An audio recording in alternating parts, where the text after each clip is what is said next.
I live in Highland, New York. I live in Newburgh, New York. I live in Long Island.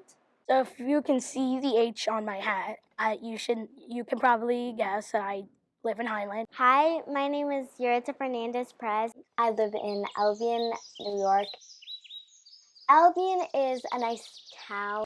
It doesn't have a lot of things that you can do. My parents work at the apple farm, and my parents pick a lot of apples, and then they would have to put them in boxes and separate them. My first word that I ever spoke when I was little was apple.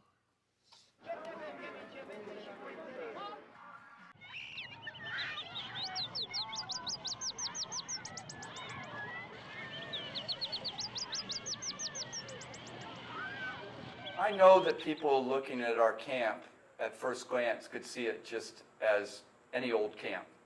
It looks like any old camp, and that's part of our goal, is to make it look like any old camp. We want to have the swimming, we want to have the outdoor activities, we want to go hiking, we want our children to connect with nature. But I hope that folks will take a second glance at our camp and realize that above and beyond it being a great regular camp, it's also a camp that builds community. It's a camp that builds leadership. It's a camp that lives into RMM's motto of hope, justice, and empowerment.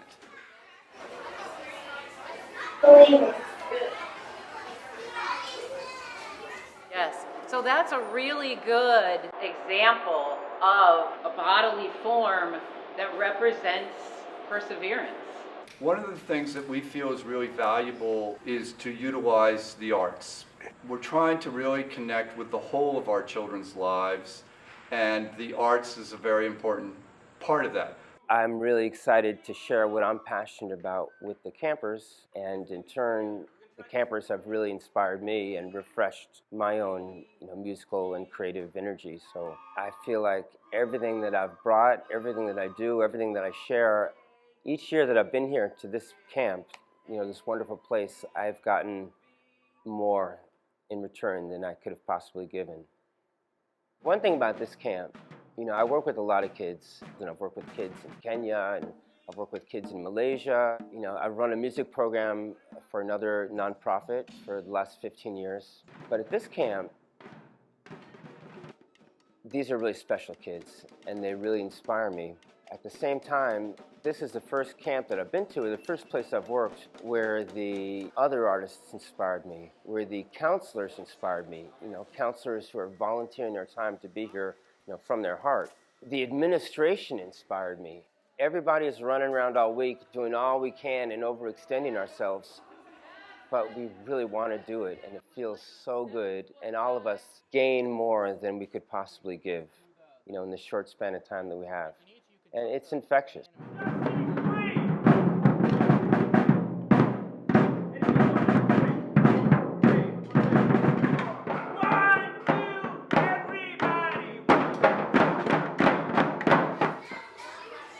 This work is important to me because I think that too often a lot of the resources in education and arts go to those who already have, and I'm a firm believer that you also have to take care of those in the margins. I grew up in kind of the inner city and then moved to deep, deep country, and my family was poor. And when I say poor, it's not like just welfare and food stamps. I mean, like we had to survive.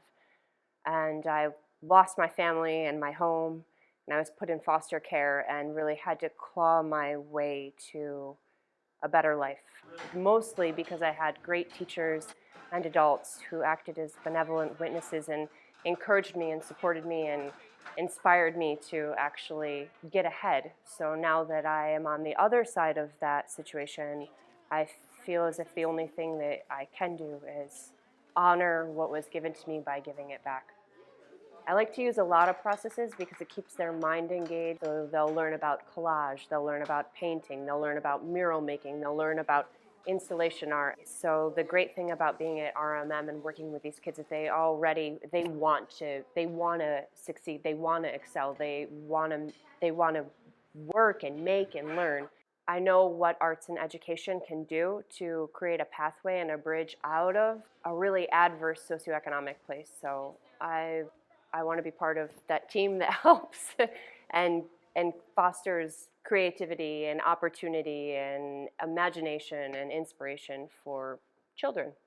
The experience here working with not only the children but the artists, the administrators, it's a family experience and it's a community experience. And I also believe that in addition to that, we're doing God's work. And I'm not a particularly specific religious person, but when I say God's work, it's like the thing that we should be doing to take care of one another and our children, and our is in the global community. And what Richard and his team have built here is, I think, something that we should be modeling our country after. We really have every age group, every gender, every race, everything here, with no judgment and open arms and open hearts. And this is something completely missing from the kind of larger dialogue in this country right now.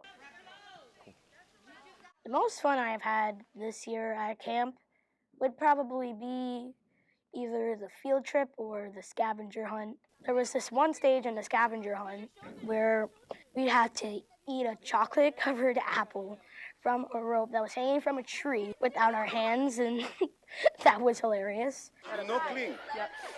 You're not clean. And then there would be the flower one. They would give you flour in your hand, and then you would have to turn it. You would have to give it to the other person behind you without dropping it. And it would be just really hard because I couldn't get the flour out until I came home. It was really hard to get it out. Good job. Keep going. Keep going. Noah, stop doing that then. What am I doing? Talk to each other. Guys, go slower. It was really fun. Purse his ears. Purse his ears. What? Oh my. On your back. Close your hands. Close your hands. Beautiful job. Beautiful. Yeah, what are you doing? Keep going. Keep going.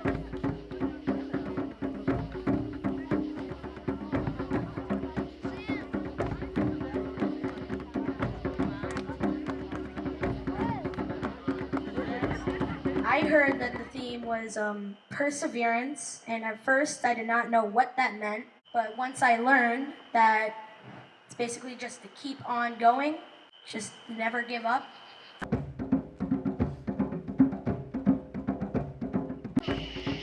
Hi everybody, how was your day? Good. So in March on a Friday, I came home from school and I went to my mom's room to say hi. And when I walked in, I saw that a lot of things that she had in her room were on her bed. And I said, "What's going on?" And she said, "You have to leave because we're getting kicked out."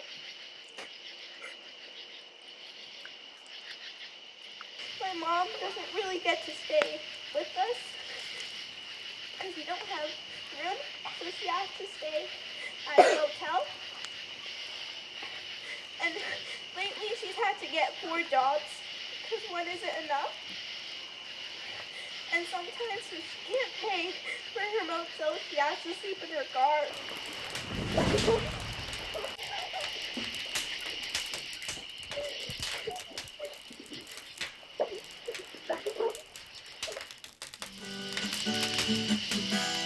Un lugar donde no quede el sol y al nacer no haya que morir. But it didn't go far. All right, so we'll take that one. Ready? 1, 2, 3, go. Now. No! Nice and hold. Ready? Countdown from 5. Go!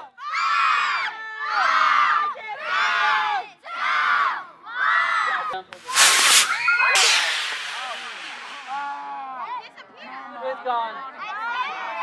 Where? You keep saying right there. Where's there? Are we getting it back? It's coming down now! You are going to throw that. I want you to nail him right in the forehead. It's a pretty big forehead, so you should be able to hit it. Okay, so aim right for the forehead. Are you ready? Good, get that aim in. 1, 2, 3, go. Now as she...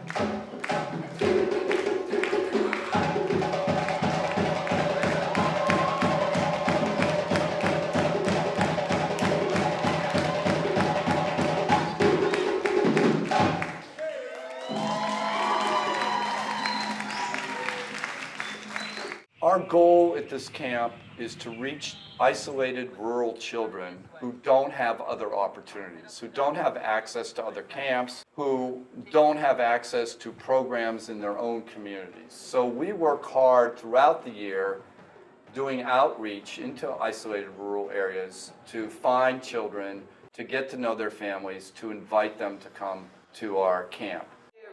Perseverance, perseverance, and fist up, okay?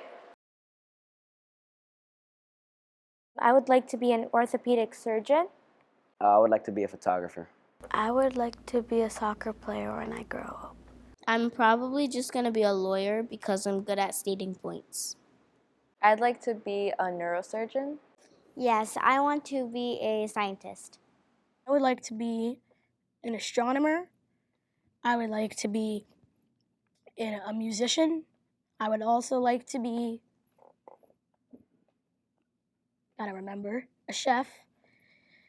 I've been here since the age of 8, the youngest that you can be as a camper, and I went all the way through until I was 17, and now I'm 18 as a counselor.